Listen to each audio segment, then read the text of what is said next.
ಬಲಿಯಾದಂಥ ಭರತ್ ಭೂಷಣ್ರವರ ಆತ್ಮಕ್ಕೆ ದೇವರು ಚಿರಶಾಂತಿಯನ್ನು ಕೊಡಲಿ, ಅವರ ಕುಟುಂಬಕ್ಕೆ ಈ ದುಃಖವನ್ನು ಭರಿಸುವಂಥ ಶಕ್ತಿಯನ್ನು ಕೊಡಲಿ ಅಂತ ಪ್ರಾರ್ಥನೆ ಮಾಡ್ತೇನೆ. ನಿಜ ಹೇಳೋದು ಸುಲಭ, ಆದರೆ ಅದನ್ನು ಅನುಭವಿಸೋದು, ತಡ್ಕೊಳ್ಳೋದು ಅಷ್ಟು ಸುಲಭದ ಮಾತಲ್ಲ. ನಾನು ಇಂಥ ಸನ್ನಿವೇಶವನ್ನು ಅನುಭವಿಸಿದ ಹಿನ್ನೆಲೆಯಲ್ಲಿ ನಾನು ಇದನ್ನು ಹೇಳ್ತಾ ಇದ್ದೀನಿ. ಆದರೆ ಇಷ್ಟ ತನಕ ನಡೀತಾ ಇದ್ದಂಥ ಎನ್ಕೌಂಟರು ಬಾಕಿದ್ದೆಲ್ಲವೂ ಕೂಡ ಗಡಿ ಪ್ರದೇಶಗಳಿಗೆ, ಬೇರೆ ಬೇರೆ ಸೀಮಿತ ಪ್ರದೇಶಗಳಿಗಾಗಿದ್ದು, ಈ ರೀತಿಯ ಸಾರ್ವಜನಿಕ ಪ್ರದೇಶದಲ್ಲಿ ಈ ರೀತಿಯ ಒಂದು ಭಯೋತ್ಪಾದಕರ ಅಟ್ಟಹಾಸ ಇದು ನಿಜವಾಗಿ ಅತ್ಯಂತ ದುರದೃಷ್ಟಕರ ಮತ್ತು ಖಂಡನೀಯ ಅಂತ ನಾನು ಭಾವಿಸ್ತಾ ಇದ್ದೀನಿ. ಈಗಾಗಲೇ ನಮ್ಮ ದೇಶದ ಪ್ರಧಾನಮಂತ್ರಿಯವರು ತಕ್ಷಣ ವಿದೇಶ ಪ್ರವಾಸವನ್ನು ರದ್ದು ಮಾಡಿ ಗೃಹ ಮಂತ್ರಿಗಳನ್ನು ಅಲ್ಲಿಗೆ ಕಳಿಸಿ ಇದರ ಹಿಂದೆ ಇರುವಂಥ ಆ ಭಯೋತ್ಪಾದನಾ ಕೃತ್ಯದ ಇದನ್ನೆಲ್ಲ ಬಯಲಿಗೆಳಲಿಕ್ಕೆ ಬೇಕಾದಂಥ ಎಲ್ಲ ಕೆಲಸ ಕಾರ್ಯಗಳನ್ನು ಕೈಗೆತ್ತಿಕೊಂಡಿದ್ದಾರೆ. ಪ್ರಾಯಶಃ ಇದರಿಂದ ಭಾರಿ ದೊಡ್ಡ ಒಂದು ಸವಾಲನ್ನು ನಾವು ಎದುರಿಸಬೇಕಾದಂಥ ಸಂಗತಿ ಬಂದಿದೆ.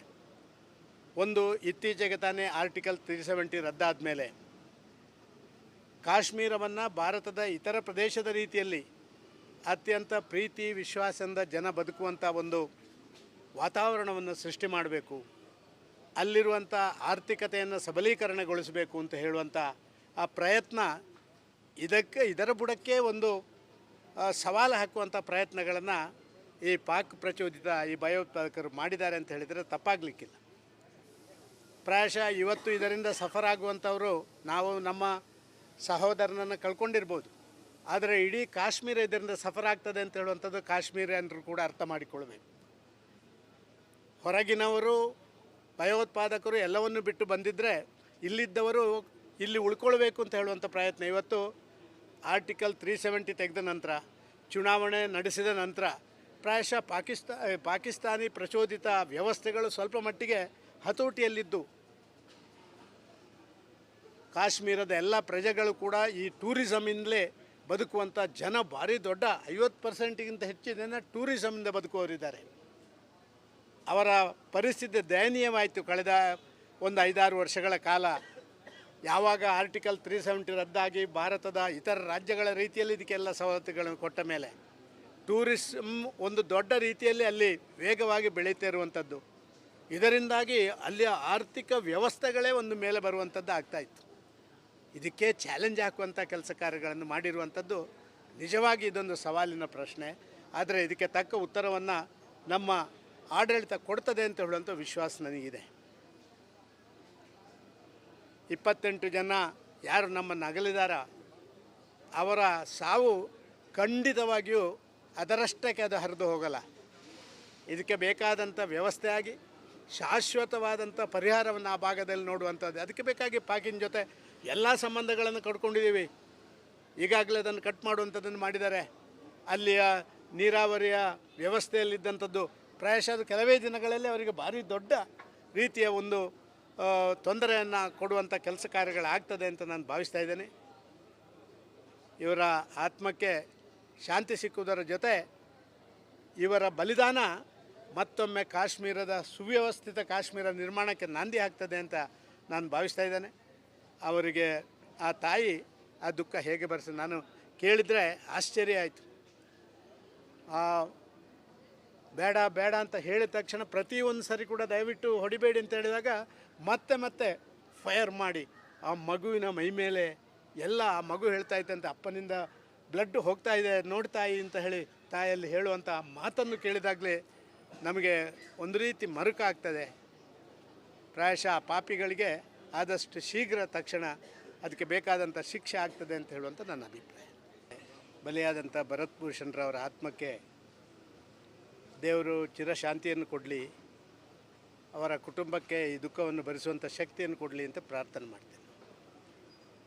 ನಿಜ ಹೇಳೋದು ಸುಲಭ, ಆದರೆ ಅದನ್ನು ಅನುಭವಿಸೋದು, ತಡ್ಕೊಳ್ಳೋದು ಅಷ್ಟು ಸುಲಭದ ಮಾತಲ್ಲ. ನಾನು ಇಂಥ ಸನ್ನಿವೇಶವನ್ನು ಅನುಭವಿಸಿದ ಹಿನ್ನೆಲೆಯಲ್ಲಿ ನಾನು ಇದನ್ನು ಹೇಳ್ತಾ ಇದ್ದೀನಿ. ಆದರೆ ಇಷ್ಟ ತನಕ ನಡೀತಾ ಇದ್ದಂಥ ಎನ್ಕೌಂಟರು ಬಾಕಿದ್ದೆಲ್ಲವೂ ಕೂಡ ಗಡಿ ಪ್ರದೇಶಗಳಿಗೆ, ಬೇರೆ ಬೇರೆ ಸೀಮಿತ ಪ್ರದೇಶಗಳಿಗಾಗಿದ್ದು, ಈ ರೀತಿಯ ಸಾರ್ವಜನಿಕ ಪ್ರದೇಶದಲ್ಲಿ ಈ ರೀತಿಯ ಒಂದು ಭಯೋತ್ಪಾದಕರ ಅಟ್ಟಹಾಸ ಇದು ನಿಜವಾಗಿ ಅತ್ಯಂತ ದುರದೃಷ್ಟಕರ ಮತ್ತು ಖಂಡನೀಯ ಅಂತ ನಾನು ಭಾವಿಸ್ತಾ ಇದ್ದೀನಿ. ಈಗಾಗಲೇ ನಮ್ಮ ದೇಶದ ಪ್ರಧಾನಮಂತ್ರಿಯವರು ತಕ್ಷಣ ವಿದೇಶ ಪ್ರವಾಸವನ್ನು ರದ್ದು ಮಾಡಿ ಗೃಹ ಮಂತ್ರಿಗಳನ್ನು ಅಲ್ಲಿಗೆ ಕಳಿಸಿ ಇದರ ಹಿಂದೆ ಇರುವಂಥ ಆ ಭಯೋತ್ಪಾದನಾ ಕೃತ್ಯದ ಇದನ್ನೆಲ್ಲ ಬಯಲಿಗೆಳಲಿಕ್ಕೆ ಬೇಕಾದಂಥ ಎಲ್ಲ ಕೆಲಸ ಕಾರ್ಯಗಳನ್ನು ಕೈಗೆತ್ತಿಕೊಂಡಿದ್ದಾರೆ. ಪ್ರಾಯಶಃ ಇದರಿಂದ ಭಾರಿ ದೊಡ್ಡ ಒಂದು ಸವಾಲನ್ನು ನಾವು ಎದುರಿಸಬೇಕಾದಂಥ ಸಂಗತಿ ಬಂದಿದೆ. ಒಂದು, ಇತ್ತೀಚೆಗೆ ತಾನೇ ಆರ್ಟಿಕಲ್ 370 ರದ್ದಾದ ಮೇಲೆ ಕಾಶ್ಮೀರವನ್ನು ಭಾರತದ ಇತರ ಪ್ರದೇಶದ ರೀತಿಯಲ್ಲಿ ಅತ್ಯಂತ ಪ್ರೀತಿ ವಿಶ್ವಾಸದಿಂದ ಜನ ಬದುಕುವಂಥ ಒಂದು ವಾತಾವರಣವನ್ನು ಸೃಷ್ಟಿ ಮಾಡಬೇಕು, ಅಲ್ಲಿರುವಂಥ ಆರ್ಥಿಕತೆಯನ್ನು ಸಬಲೀಕರಣಗೊಳಿಸಬೇಕು ಅಂತ ಹೇಳುವಂಥ ಆ ಪ್ರಯತ್ನ ಇದರ ಬುಡಕ್ಕೆ ಒಂದು ಸವಾಲು ಹಾಕುವಂಥ ಪ್ರಯತ್ನಗಳನ್ನು ಈ ಪಾಕ್ ಪ್ರಚೋದಿತ ಈ ಭಯೋತ್ಪಾದಕರು ಮಾಡಿದ್ದಾರೆ ಅಂತ ಹೇಳಿದರೆ ತಪ್ಪಾಗಲಿಕ್ಕಿಲ್ಲ. ಪ್ರಾಯಶಃ ಇವತ್ತು ಇದರಿಂದ ಸಫರ್ ಆಗುವಂಥವರು ನಾವು ನಮ್ಮ ಸಹೋದರನನ್ನು ಕಳ್ಕೊಂಡಿರ್ಬೋದು, ಆದರೆ ಇಡೀ ಕಾಶ್ಮೀರ ಇದರಿಂದ ಸಫರ್ ಆಗ್ತದೆ ಅಂತ ಹೇಳುವಂಥದ್ದು ಕಾಶ್ಮೀರಿಯನರು ಕೂಡ ಅರ್ಥ ಮಾಡಿಕೊಳ್ಬೇಕು.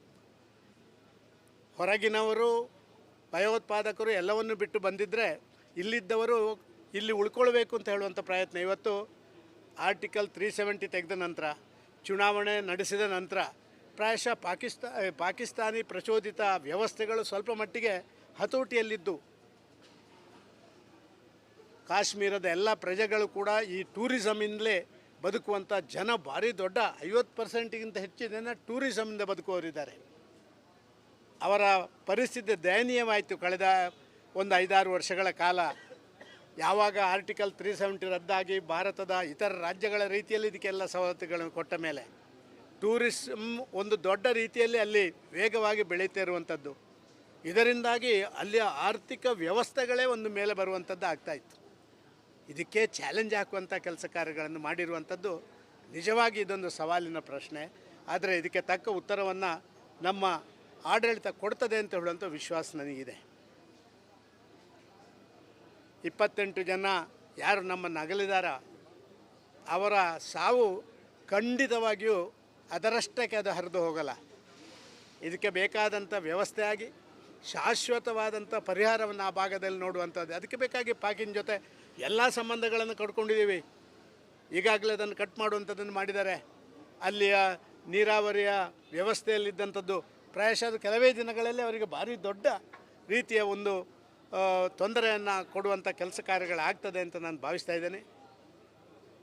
ಇವರ ಆತ್ಮಕ್ಕೆ ಶಾಂತಿ ಸಿಕ್ಕುವುದರ ಜೊತೆ ಇವರ ಬಲಿದಾನ ಮತ್ತೊಮ್ಮೆ ಕಾಶ್ಮೀರದ ಸುವ್ಯವಸ್ಥಿತ ಕಾಶ್ಮೀರ ನಿರ್ಮಾಣಕ್ಕೆ ನಾಂದಿ ಆಗ್ತದೆ ಅಂತ ನಾನು ಭಾವಿಸ್ತಾ ಇದ್ದೇನೆ.